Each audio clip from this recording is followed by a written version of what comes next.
Un cordial saludo a todos los oyentes de Radio María. Un día más, con la gracia del Señor, proseguimos el comentario del Catecismo de nuestra Madre la Iglesia. Dentro de la explicación del primer mandamiento, amarás a Dios sobre todas las cosas, habíamos comenzado el apartado que tiene como título Promesas y votos. Habíamos dedicado un programa al punto 2101, hoy queremos concluir con los dos puntos siguientes, 1102 y 1103. El voto, dice, esto está transcrito literalmente de un canon del Código de Derecho Canónico, el voto, es decir, la promesa deliberada y libre, hecha a Dios acerca de un bien posible y mejor, debe cumplirse por la virtud de la religión. El voto es un acto de devoción en el que el cristiano se consagra a Dios o le promete una obra buena. Por tanto, mediante el cumplimiento de sus votos, entrega a Dios lo que le ha prometido y consagrado. Por lo tanto, dejamos aquí el punto 2102 que estamos leyendo y luego continuaremos para dedicarnos ahora a hacer una explicación sobre esto primero, ¿no? Pero bueno, aquí se entiende por voto, por promesa, pues una ofrenda que se hace a Dios, ofrenda que bien puede ser, ¿no?, pues de una cosa o de un acto que el hombre haga, puede ser algo material o puede ser un acto, una actitud, una acción que el hombre va a realizar, ofrecida a Dios como expresión de amor, buscando el bien mejor, en virtud de la religión, es decir, de ese deber que tenemos de darle a Dios lo que le es debido, de expresar a Dios nuestro amor, nuestra devoción. El voto tiene que ir en este camino, tiene que ser integrado dentro de la virtud de la religión, de la expresión de la devoción a Dios. Fijaros que aquí se está hablando de ese tema dentro del primer mandamiento. ¿Por qué se ha colocado en el catecismo el tema de los votos y las promesas aquí dentro del primer mandamiento? Hombre, porque la razón de ser, de lo contrario, estarían mal hechas. Si las promesas o los votos que hace una persona no pudiesen ser consideradas como un acto de devoción, como un acto de expresión de amor dentro de la virtud de la religión, pues es que entonces estarían mal hechos los votos y las promesas. Yo he comentado el programa anterior, como a veces los votos o las promesas pues tienen un hálito de insano, de trapicheo, de yo a Dios le doy esto a cambio del otro, y entonces no son una expresión de amor y de devoción a Dios, con lo cual quedan intrínsecamente pervertidos. O sea, están dentro del primer mandamiento. Amarás al Señor tu Dios con todo tu corazón, con toda tu mente, con todo tu ser. Y solamente así pueden ser entendidos, ¿no?, estos votos o estas promesas que el hombre pueda hacer. Es un acto de devoción. En el fondo está puesto aquí en el primer mandamiento porque el hombre es radicalmente de Dios. Nosotros somos radicalmente de Dios. Somos criaturas suyas, ¿no? Y el bautismo, que es el auténtico voto, la auténtica consagración, el bautismo lo que hace es consagrarnos radicalmente a Dios. El bautismo es el voto o la promesa por antonomasia. El bautismo es un decir totus tus, todo tuyo, soy totalmente tuyo. ¿Qué tengo yo que no haya recibido? Si todo es un don, todo es gracia. Todo lo que tengo, todo lo que soy, mis talentos, mi vida, todo es un don de Dios. Luego, el bautismo es el acto de amor y de entrega del hombre por el que se consagra plenamente a Dios y le dice, todo tuyo soy, como María se lo dijo a Dios, también nosotros así también aprendemos a decirlo, ¿no? Todo tuyo soy. Somos de Dios, somos radicalmente de Dios. Pues bien, esto que es así por el bautismo, puede ser que pedagógicamente también nos convenga actualizarlo y hacer ciertos signos externos, ciertos signos que así lo visualicen, y que así nos lo recuerden a nosotros mismos y que así susciten también ese deseo de que ese todo tuyo soy sea verdadero y no sea teórico. Pero claro, a veces nuestra vida está sustentada en ciertos principios que, bueno, pues que decimos que son básicos, pero que a base de no recordarlos, a base de no suscitarlos, a base de no actualizarlos en acciones concretas, pues se quedan en teoría, ¿no? Tenemos que tener cuidado en que hay cosas que las damos siempre por supuestas, sí, pero cuando una cosa se da siempre por supuesta y no se actualiza con algún acto concreto que me lo traiga a la mente y que lo traduzca en la práctica, al final es como si no estuviese, como si ese principio básico, pues no se tradujese en nada, ¿no? Por eso puede ser bueno, es conveniente, ¿no?, que ese soy totalmente de Dios, soy de Dios, se actualice también en algunas acciones concretas en las que dice, y por ejemplo, y como soy de Dios, le doy este tiempo mío. Y por ejemplo, como soy de Dios, le doy este aspecto de mi voluntad que me cuesta vencerme. Y por ejemplo, como soy totalmente de Dios, pues le doy este dinero mío que sé que me apego a él fácil. Es decir, que claro, es muy bonito decir soy de Dios. Sí, soy de Dios, pero que se note, ¿no? Todo lo mío es tuyo. Sí, todo lo mío es tuyo, pero luego en cuanto que alguien me pone en peligro eso que es mío, ya me pongo nervioso. Luego, no era verdad eso de que todo lo mío es tuyo. Pues bueno, pues precisamente para que ese voto básico y fundamental, que es el bautismo, que es soy totalmente de Dios, ¿no?, sea verdad y no sea una teoría, bueno, pues en la tradición de la Iglesia y en la tradición bíblica ha existido también la costumbre de realizar determinadas promesas y determinados votos que lo que hacen es actualizar, concretar, traducir a la práctica ese soy totalmente de Dios. Bueno, porque del ser al poner en práctica hay un saltito. Sí, yo soy totalmente de Dios, pero tengo que ponerlo en práctica. Porque como no lo ponga en práctica, puede ocurrir que al final acabe no siéndolo. Bueno, pues este es entrega a Dios por amor. Este es, digamos, el contexto en el que aquí el catecismo explica lo que son los votos y promesas. Por lo tanto, actos de devoción, actos de expresión de amor a Dios, actos integrados en la virtud de la religión, por los que nos consagramos a Dios, por los que actualizamos esa consagración que ya tenemos y expresamos que somos radicalmente suyos. Eso es muy importante. Dicho esto, pues podemos dar un paso más. Dice aquí el punto 2102, los hechos de los apóstoles nos muestran a San Pablo cumpliendo los votos que había hecho. Aquí traen algunos textos. Bueno, pues también, digamos, en aquel contexto bíblico existía esta costumbre, ¿no?, de hacer votos. Y en concreto, dice aquí, Hechos 18, versículo 18. Hechos 18, 18. Dice, Pablo se quedó allí todavía bastantes días. Después se despidió de los hermanos y se embarcó rumbo a Siria. Con él iban Priscila y Áquila. En Cencreas se había cortado el pelo porque tenía hecho un voto. Fíjate tú qué dice este versículo. O sea que San Pablo, un hombre lleno del celo ardiente de Dios, ¿no?, que nadie podría decir de San Pablo que tendría una religiosidad superficial o de alguna manera llena de falsas mitificaciones, etcétera y tal, ¿no? Nadie podría decir tal cosa de San Pablo, ¿no?, que era alguien lleno de celo del amor de Dios, ¿no? Nadie podía decir que San Pablo era supersticioso. Vamos, eso es impensable, ¿no?, de decir tal cosa de un Pablo que se trasluce en todas sus cartas, pues que él actúa movido por el amor a Jesucristo, ¿no? No era en absoluto una persona supersticiosa, ni nada más en absoluto. Pero, sin embargo, bueno, él hizo un voto, no se sabe exactamente, ¿no?, qué es lo que le movería a hacerlo, pero él hizo un voto y dice que en Cencreas se había cortado el pelo porque tenía hecho un voto. Bueno, curioso, ¿no? También es palabra de Dios y está integrado en el libro de los Hechos de los Apóstoles. Un poco más tarde, en el capítulo 21, versículos 23 y 24, dice,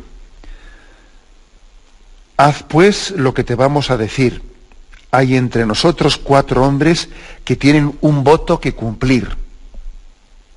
Tómalos y purifícate con ellos, y paga tú por ellos para que se rapen la cabeza. Así todos entenderán que no hay nada de lo que ellos han oído decir de ti, sino que tú también te portas como un cumplidor de la ley. Vamos a ver, de alguna manera parece ser que acusaban a los cristianos, ¿no? Acusaban a los cristianos de que no eran respetuosos con la ley del Antiguo Testamento, no eran respetuosos. Jesús, sin embargo, vino a decir: yo no he venido para abolir la ley, no he venido a abolirla, he venido a darle pleno cumplimiento.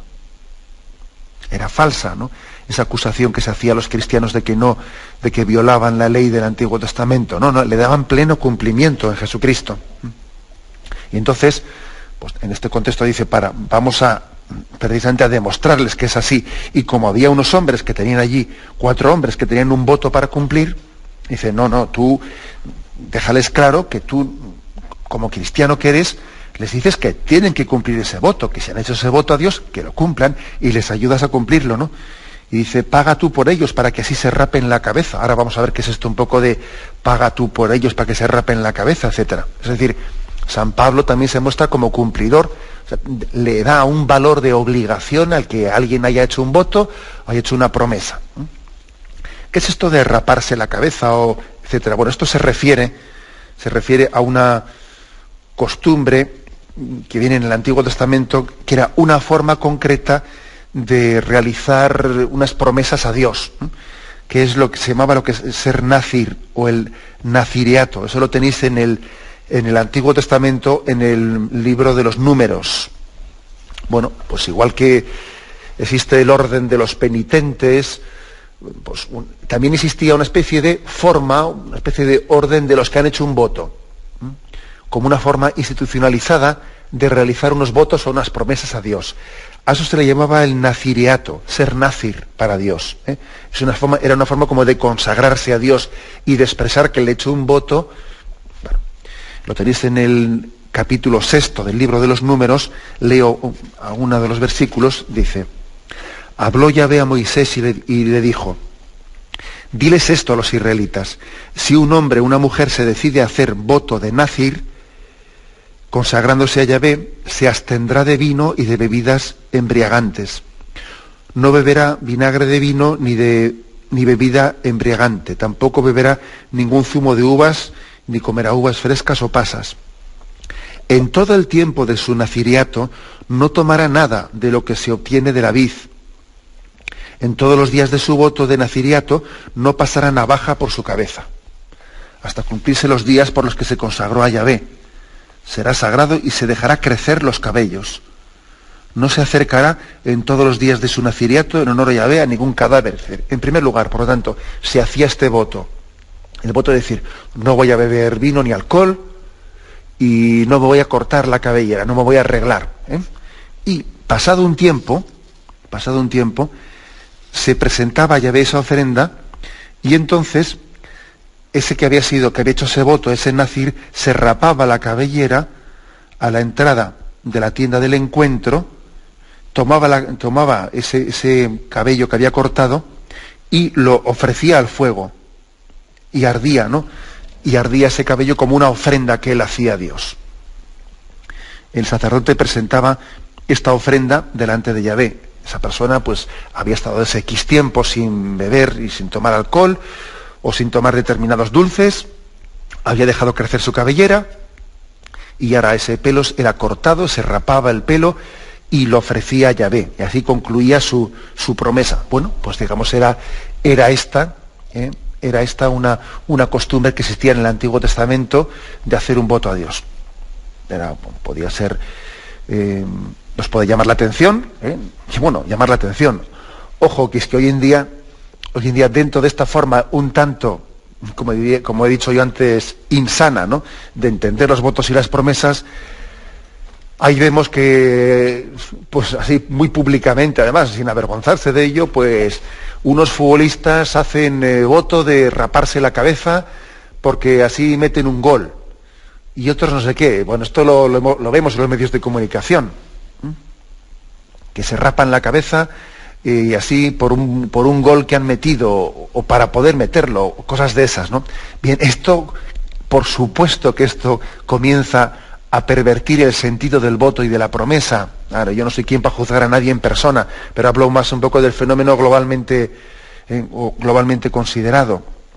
O sea, es decir, para que una promesa o un voto tenga razón de ser, como he dicho antes, no tiene que entenderse en el contexto de un trapicheo, me corto el pelo si meto un gol y no sé qué, sino tiene que entenderse en el sentido de esa consagración, de esa actualización de la consagración plena que tenemos a Dios. Somos de Dios, somos radicalmente suyos. Bueno, bien, o sea, existía, por lo tanto, el naziriato, ¿no? Una forma en el Antiguo Testamento de expresión de una promesa, un voto referido a Dios. Y me imagino que cuando he leído esto, a más de un oyente le habrá sonado el tema de Sansón, el tema de Sansón y la madre de Sansón, que tenía también, dice en el libro de los Jueces, capítulo 13, el ángel de Yahvé se apareció a esta mujer, a la madre de Sansón, y le dijo: bien sabes que eres estéril y que no has tenido hijos, pero concebirás y darás a luz un hijo.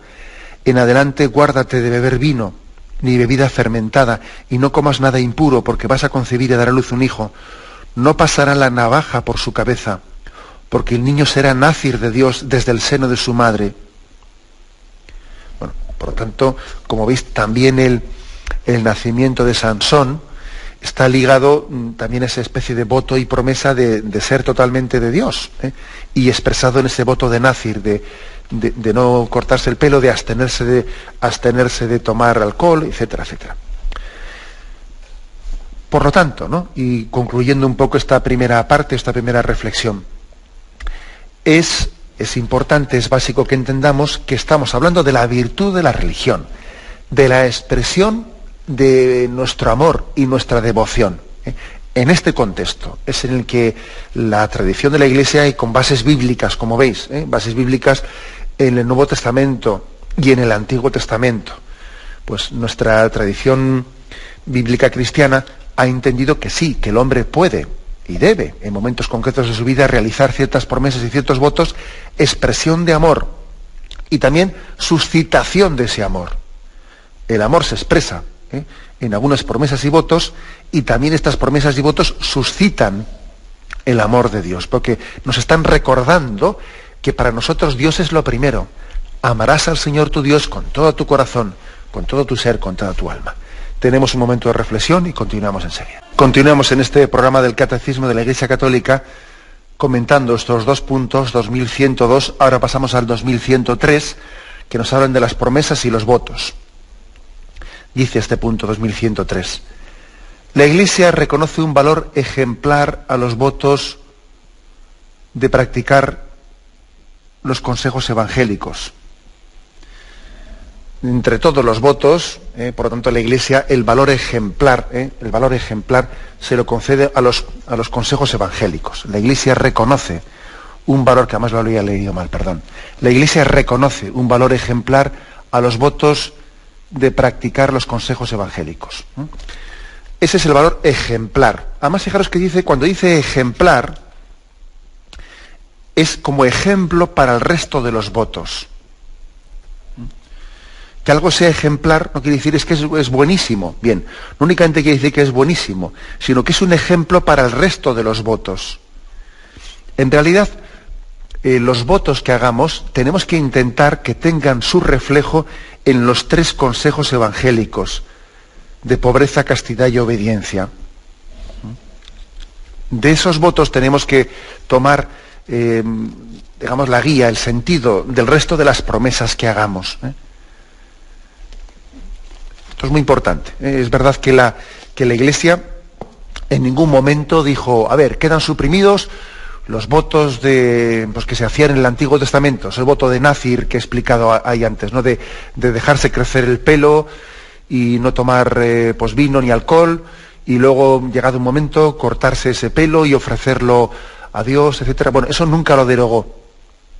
Nunca lo derogó. O sea, que por tanto ese tipo de promesas pues alguien puede realizarlas. Pero sí que es verdad que la tradición de la Iglesia, sin haber derogado ninguna forma concreta, ¿no?, de hacer un voto o una promesa, sí que lo que ha priorizado, o sea, hacia donde se ha conducido la tradición de la Iglesia, ha sido hacia los votos y las promesas de los 3 consejos evangélicos, de pobreza, castidad y obediencia.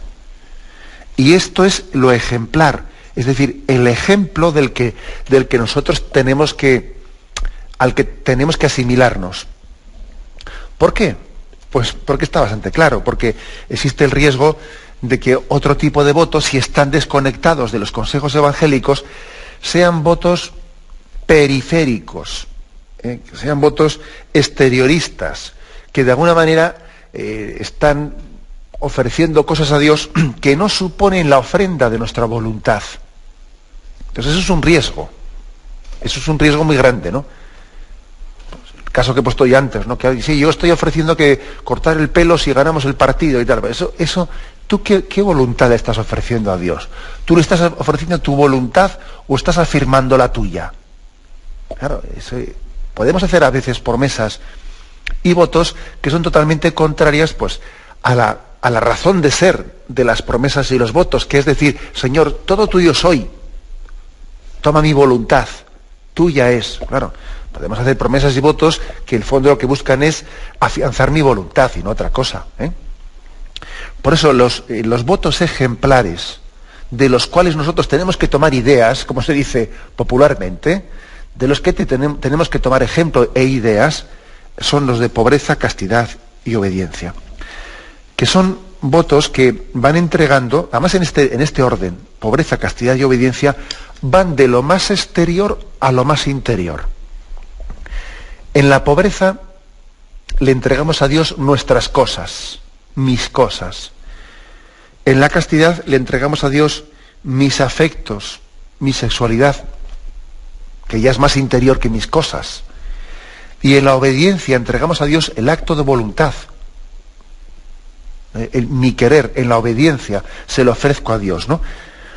Por lo tanto, pobreza, castidad y obediencia son de fuera adentro, una entrega del ser del hombre. Entonces, es importante, ¿no?, que estos 3 consejos evangélicos sean el modelo del tipo de promesas que hagamos.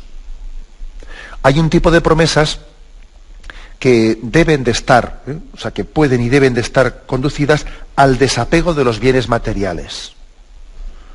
Me refiero, o sea, que son comparativamente hablando las que se refieren al consejo del voto de pobreza. Bueno, pues algún tipo de promesas que hagamos en nuestra vida deben de estar referidas a esto en concreto, a que yo sea más desprendido, Pues ofrezco unos bienes materiales, ofrezco pues lo que sea, ¿no? Hay otro tipo de votos o promesas que deben de estar más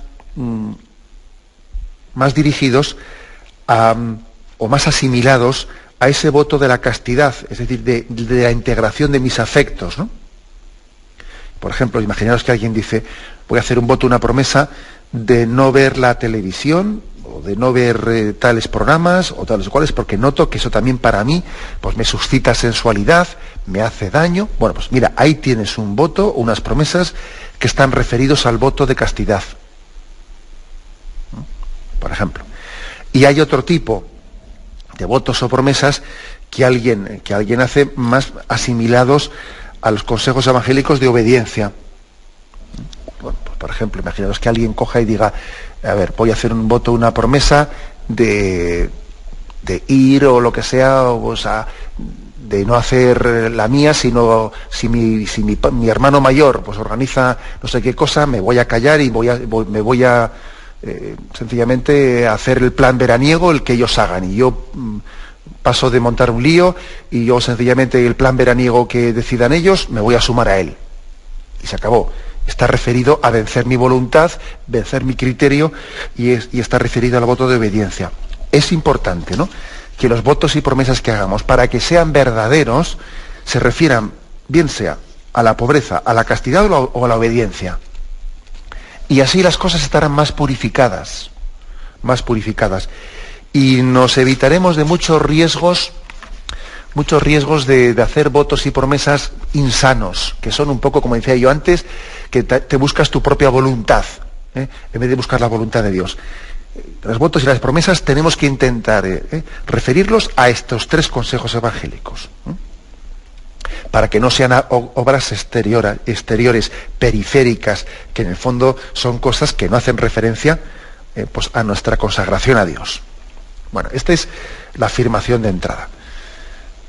Dice, continúa aquí, en un texto de la Lumen Gentium 42, la Santa Iglesia se alegra de que haya en su seno muchos hombres y mujeres que siguen más de cerca y muestran más claramente el anonadamiento de Cristo, escogiendo la pobreza con la libertad de los hijos de Dios y renunciando a su voluntad propia.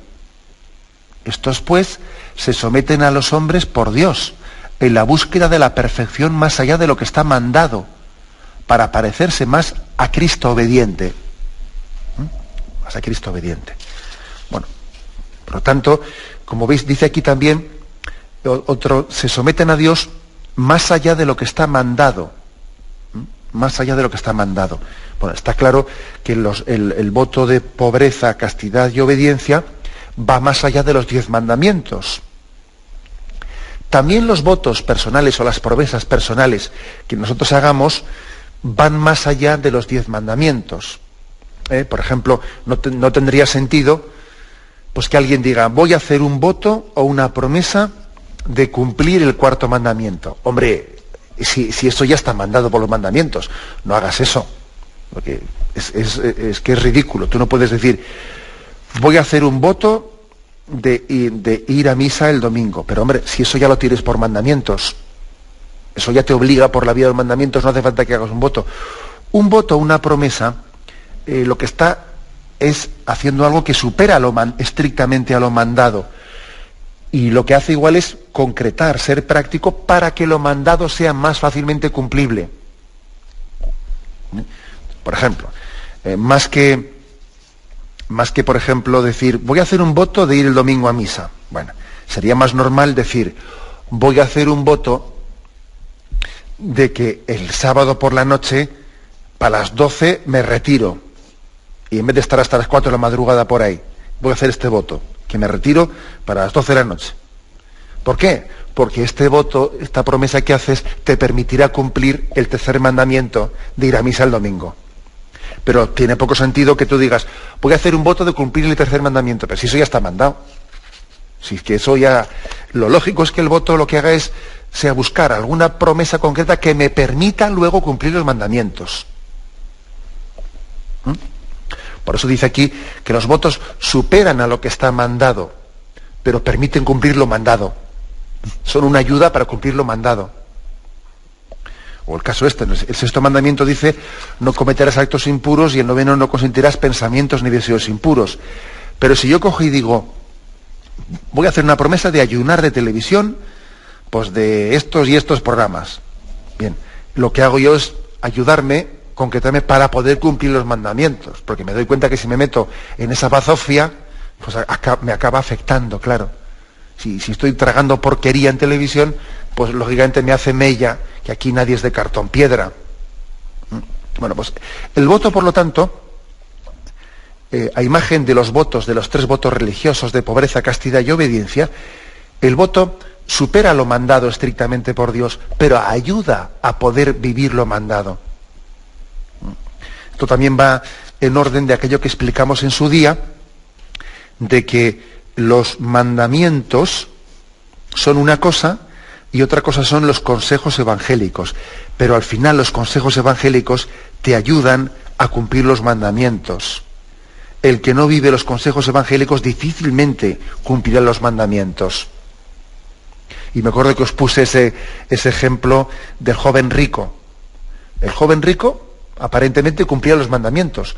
Todos esos mandamientos los he cumplido desde mi juventud, decía él, cuando Jesús le respondió a la pregunta, ¿qué tengo que hacer para ganar la vida eterna? Y le recordó los mandamientos. Sí, parecía que los cumplía todos. Pero luego, en el momento en que Jesús le dijo, anda, vende lo que tienes y dáselo a los pobres, y él se fue triste, eso no fue capaz de hacerlo, porque tenía mucho dinero, ¿no? Y entonces no era capaz de desprenderse del dinero, estaba pegado a él. Se fue. Claro, ¿qué pasa? Que el hecho de que él no fuese capaz de cumplir los consejos evangélicos también le hacía incapaz de vivir el primer mandamiento: amarás al Señor sobre todas las cosas. Porque vamos a ver, si amo al Señor sobre todas las cosas, tendré capacidad de desprenderme de los bienes materiales, ¿no? Y si estoy apegado a ellos, no amo al Señor sobre todas las cosas. Quiero decir con esto que aunque una cosa sean el cumplimiento de los 10 mandamientos mandados por Dios, y otra cosa son los consejos, que no son mandamientos, sino son consejos evangélicos, al final los consejos evangélicos ayudan mucho a cumplir los mandamientos. Bueno, pues en este mismo orden de cosas, también las promesas y los votos, que están bien hechos, que estén bien orientados, nos tienen que ayudar para cumplir los mandamientos. Por ejemplo, los dos ejemplos que he puesto, ¿no? Hago promesa de retirarme los sábados a tal hora por la noche, porque así voy a poder cumplir el mandamiento de santificar las fiestas los domingos. O hago promesa, o hago voto de ayunar de ese programa de televisión, porque así me voy a ayudar a mí mismo a poder cumplir el 6º y el 9º mandamiento, de vivir en pureza.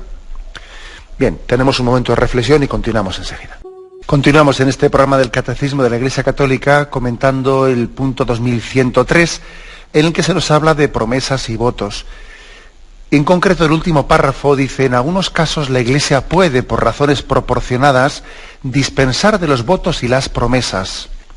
Y aquí se refiere, aquí dice los puntos concretos del Código de Derecho Canónico que habla de este tema. En algunos casos la Iglesia puede, por razones proporcionales, dispensar de los votos y las promesas. Vamos a ver, distingamos dos cosas. Una cosa es un voto público y otra cosa es un voto privado.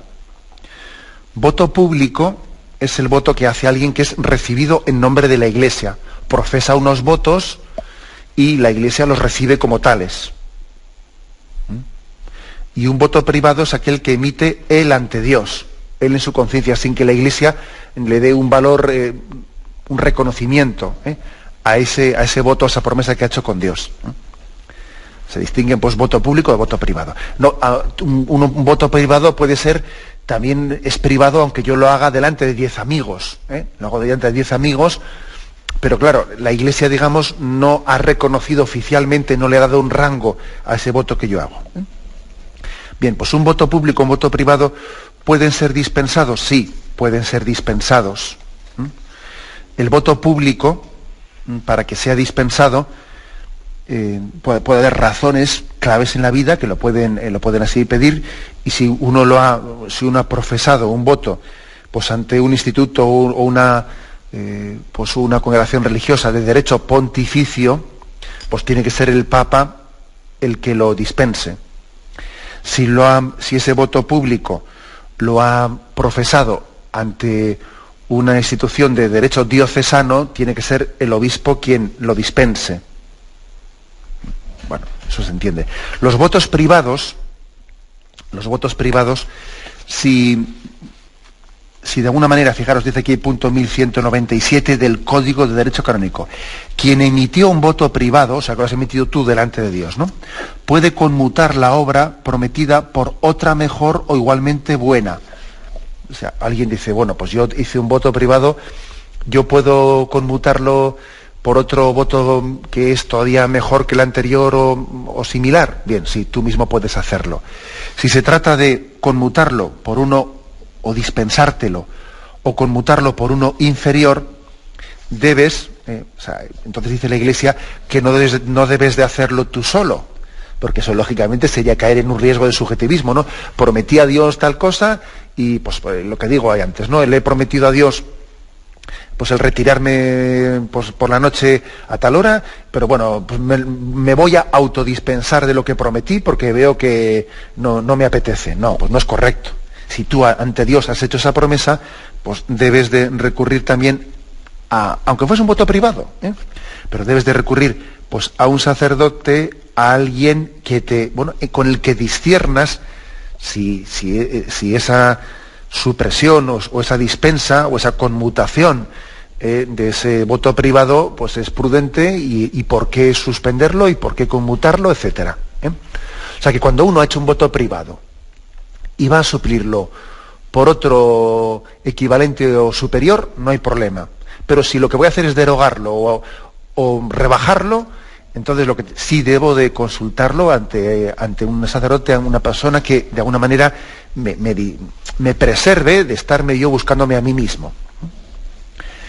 Bueno, esto es un poco lo que dice la Iglesia, que creo que es también un poco de sentido común, ¿no? Aquí, ¿alguna consideración más a este respecto? Bueno, hay votos que lo que hacen es ofrecer a Dios una acción, una plegaria, una peregrinación. Otros votos lo que hacen es ofrecerle a Dios pues un objeto, pues un dinero o un desprendimiento de bienes materiales míos, ¿no? O otros son votos que son mixtos, que son parte de un ofrecimiento de una acción y parte del ofrecimiento de un objeto, de un dinero. Lo importante, fijaros bien, lo importante en todos ellos es entender que tenemos una obligación para con Dios, que como dice el refrán, lo prometido es deuda, o también dice el refrán, la nobleza obliga. O sea, que nada vale que yo diga una cosa y luego me arrepiento. No, o sea, vamos a ver, si yo he prometido a Dios una cosa, mientras que no haya un discernimiento seriamente hecho, y que alguien te haya ayudado también a avalártelo, no que yo lo digo y yo me lo como y yo me lo guiso, ¿no? Pues debes de sentirte obligado en conciencia. Por ejemplo, si uno dice, mira, si me toca la lotería, algunos hacen ese tipo de cosas, ¿no?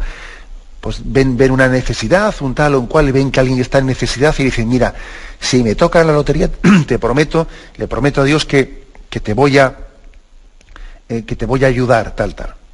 Luego le toca la lotería, ¿y qué? Y no la ayuda, ¿no? Bueno, pues esa persona está pecando ante Dios. Está pecando porque ha prometido una cosa que luego no ha cumplido. Fíjate, curiosamente, esa persona ante las autoridades civiles no está cometiendo ningún delito, porque le había prometido, ¿no? Le había prometido a esa persona, delante de Dios, le había prometido que le iba a ayudar si le tocaba la lotería y no la ha cumplido. ¿Eso es un delito? No. Los jueces dirán, oye, pues él no tenía ninguna obligación contractual civil. Lo dijo y se desdice y se acabó. Pero ante Dios sí tiene obligación, porque él le había prometido tal cosa. Luego, lo prometido es deuda, es verdad. Lo prometido se puede llegar a convertir en un deber de justicia ante Dios, aunque no sea ante los hombres, aunque no sea ante los tribunales humanos. El refrán ese, lo prometido es deuda, sí tiene una base cristiana. Sí tiene una base cristiana. Esa nobleza obliga. Por lo tanto, tenemos que caer en cuenta de este principio, ¿no? Los cristianos, con la promesa, con el voto, adquirimos unas obligaciones. Bueno, también a esto hay que añadir un consejo más práctico. Vamos, el consejo práctico es, no es sano andar siempre con promesas y con votos. Es bueno hacerlas para actualizar ese sentido de consagración, de que somos totalmente de Dios, y por lo tanto también le entregamos nuestras cosas, ¿no? Pero no es sano. Había alguno por ahí que decían, promete poco y cumple mucho. Pues bien, era un refrán bastante bien orientado, ¿no? Y también decía un escritor romano de tiempos de Jesucristo, decía, las muchas promesas disminuyen la confianza. Claro, si está uno siempre prometiendo, acaba disminuyendo la confianza. La confianza de los demás en ti, incluso la confianza tuya en ti mismo, no es bueno. Generalmente, además, el que es más parco en prometer suele ser más fiel en cumplir. O sea, no es bueno, por lo tanto, el caer en una inflación de promesas, no es bueno. Pero tampoco es cierto aquello de que, bueno, pues lo que decía Napoleón, decía, la mejor forma de cumplir con la palabra empeñada es no darla nunca. Claro, si nunca doy mi palabra, así la cumplo siempre, ¿no? Claro, tampoco esto es cristiano, como os podéis imaginar, ¿no? Mira, la mejor manera de cumplir las promesas es no hacer nunca ninguna promesa. No prometo nunca nada, con lo cual siempre cumplo, ya claro. Es que caigamos en cuenta que nuestra relación con Dios también está basada en promesas. Por ejemplo, vamos a ver, el sacramento del matrimonio. ¿Acaso no se trata de que haya una promesa? El matrimonio cristiano, a diferencia de lo que hoy en día se está aquí viviendo con la relación de pareja, el matrimonio no es algo en el que uno se pone a prueba para ver si le va bien y después decide si me quedo o no me quedo con esta mujer o con este hombre. No, sino que el matrimonio cristiano, uno se decide con una promesa a decir, me entrego a ti en las alegrías, en las penas, en la salud y en la enfermedad. No voy a ver si hago una prueba contigo, es decir, sino hago una promesa de entregarte a ti. Y después viene todo el empeño de conservar la promesa que he hecho. Luego, las promesas son muy importantes, porque nuestra relación con Dios sacramental también está basada en esas promesas determinantes, como la del matrimonio, o como la de los votos religiosos, o como el mismo sacerdocio en el que uno se compromete con Dios en su consagración. O sea, que no caigamos ni en la inflación de las promesas, que es insana. Está siempre prometiendo, que luego ya ni se acuerda de las promesas que hizo ya. Ni es buena la inflación de las promesas, ni es bueno el desprecio de las promesas. Porque en el fondo la promesa acaba siendo una actualización de esa consagración a Dios. Y resumo diciendo que tenemos que intentar que los votos y las promesas, como he dicho antes en una intervención de las que hemos realizado en el programa, tenemos que intentar asemejarlas para que estén bien orientadas, que tengan como ejemplo del que tomar pie a los 3 consejos evangélicos: promesas referidas a la pobreza, promesas referidas a la castidad y promesas referidas a la obediencia, que son los 3 tipos básicos en los que deben de orientarse nuestras promesas y nuestro acto de obediencia y seguimiento a Jesucristo. Lo dejamos aquí. Hemos querido comentar el punto 2102 y 2103. Y ahora damos paso a la intervención de los oyentes. Podéis llamar para formular vuestras preguntas al teléfono 917-107-700. 917-107-700. Sí, buenos días. ¿Con quién hablamos? Buenos días. Buenos días, adelante. Mire, padre, solamente 2 preguntitas. Es que el otro día no pude entrar cuando usted hablaba de lo de orar sin cesar. Y es que uno de mis libros preferidos era del peregrino ruso. Y entonces me compré el libro de la Filocalia. Y luego digo, no sé si eso será de la Iglesia Ortodoxa o es cristiana. O sea, es católica. De acuerdo, le respondo. Y mire, espere, y luego otra vez, otra cosa. Como usted ha estado hablando de lo de el naziriato, y digo, a ver qué opina usted. Digo, que parece como si el diablo se hubiese querido apropiar de esa palabra, que es una palabra sagrada, cambiándole una letra. En vez de nazir, que quiere decir consagrado, por nazis, que es un asesino. Y digo que tampoco fue casualidad que la víctima fuera el pueblo judío, el pueblo elegido. Y digo, no sé qué, a lo mejor es que se me ha ocurrido cuando usted estaba hablando, digo, no sé si eso será una idea muy descabellada.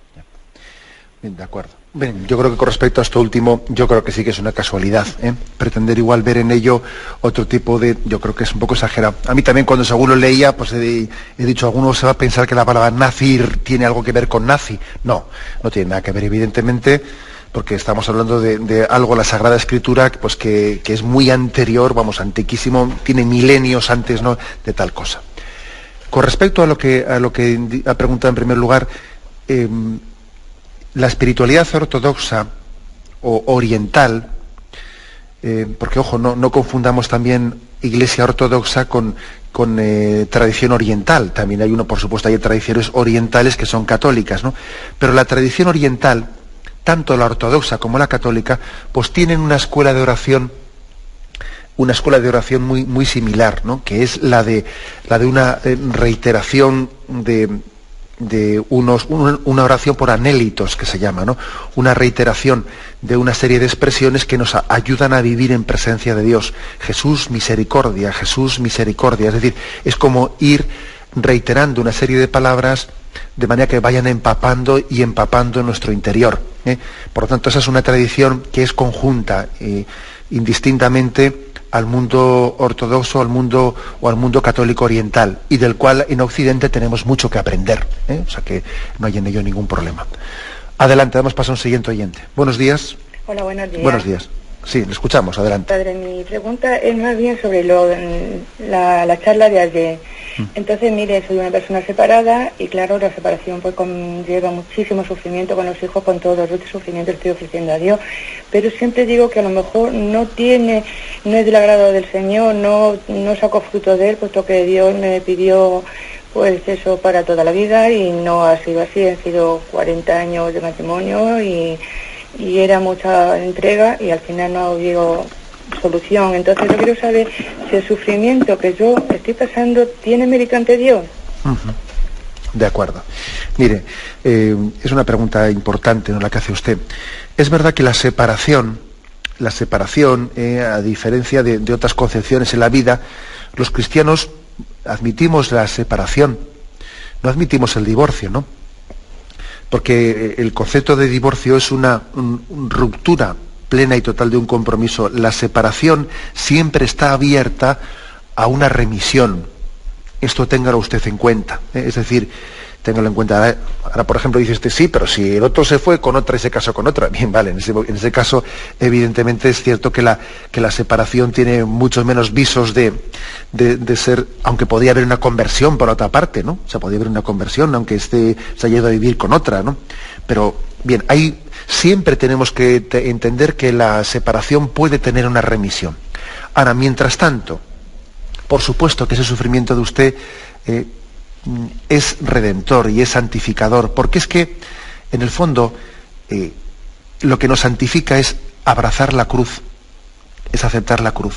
Entonces, bueno, pues usted abraza esa cruz, al mismo tiempo queda abierta también a que el Señor podría pues hacernos caminar y dar más pasos para que hubiese esa remisión y esa capacidad de restauración y de restañar, ¿no?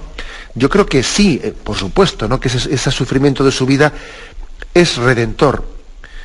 Y también, además, para que eso sea así, es importante que usted esté abierta en esperanza a que Dios pueda hacer milagros, ¿Sabe? Porque es que el pecado del hombre no es capaz de ahogar la misericordia y la capacidad de Dios de hacernos nuevos.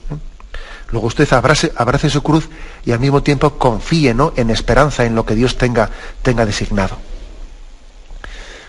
Adelante, vamos a pasar a un siguiente oyente. Buenos días. Buenos días. Buenos días. Soy Matilde. Primero le doy gracias al Señor siempre por este programa. Mire, al escuchar hoy sobre los votos, yo de joven quise ser religiosa, no pude por salud. Después me casé ya mayor, estaba 20 años casada y ahora cuando falleció mi marido hace año y medio, pues en ese mismo momento le ofrecí mi vida al Señor, que quiere decir que como una consagración de los consejos evangélicos. Trato de vivirlo, pero hay he leído en San Pablo, ¿no?, en lo que voy leyendo, ¿no?, he leído en San Pablo la consagración de viudas, ¿no? Y digo, ¿hay alguna consagración de viuda especial a nivel de obispo, vamos? Bien, existe lo que se llama la consagración de las vírgenes consagradas, pero bueno, eso no es estrictamente de viuda, sino que puede ser una persona soltera, evidentemente, ¿no? Yo creo que, bueno, pues que vista también la historia de su vida, pues hay una aceptación de las situaciones, ¿no? Pues también la salud a usted le hizo aceptar, ¿no?, esa situación de no conveniencia o no prudencia o imposibilidad de aceptar los votos de la vida religiosa. El Señor le condujo al matrimonio. También usted acepta su viudedad. En esa aceptación de esa viudedad hay también una búsqueda de la voluntad de Dios. Hace usted, pues aunque sea como a título, como voto privado, una ofrenda a Dios en los consejos evangélicos, ¿no? Bueno, bendito sea Dios. Yo creo que lo lógico es que el camino sea ese sin necesidad de pasar a una especie de votos públicos, ¿sabe? Yo creo que lo lógico sería pues que ahí donde está usted permanezca. Parece que haría falta como una luz muy especial para pasar unos votos públicos, ¿no? Pues porque suponen mucho más tiempo, discernimiento. También la edad, evidentemente, condiciona pues para pasar unos votos públicos, porque supone también entrar en determinadas instituciones, formas de formación, etcétera. Lo lógico sería que en la historia de su vida uno permaneciese en esa especie de votos privados que ha hecho usted para con Dios. Bien, aunque sea muy brevemente, damos paso a la última llamada. Buenos días. Hola, buenos días. Buenos días. Mire, yo quería hacerle una pregunta. Siendo estudiante, hablando de las promesas, recuerdo que debí pensar que si no me sacaban a clase o algo así, que rezaba un rosario. Y si no lo cumplía, al día siguiente doble y así. Y luego resulta que no lo recé y luego cuando ya he querido cumplirlo, pues imposible. ¿Qué me dice? Bien, si resulta que dice usted la promesa de que al día siguiente doble, imagínese para ahora cuánto tiene acumulado. Bien, evidentemente, pues estas son ese tipo de cosas pues que uno debe de manifestar, ¿no? En su director espiritual, etcétera, el día que charla, y evidentemente deben de ser suplidas, porque es verdad que también, y conmutadas, porque es verdad que también a veces hacemos votos y promesas muy deficientemente hechos, y por eso ese tipo de promesas particulares deben de ser en ocasiones pues suplidas o incluso abolidas plenamente. Ahora es verdad, como dice aquí el catecismo, pues que ese tipo de promesas que uno debe de buscar limpiamente la voluntad de Dios, consultándola pues con un director espiritual, y eso pues nos ayuda mucho también. Me despido con la bendición de Dios Todopoderoso, Padre, Hijo y Espíritu Santo, descienda sobre vosotros. Alabado sea Jesucristo.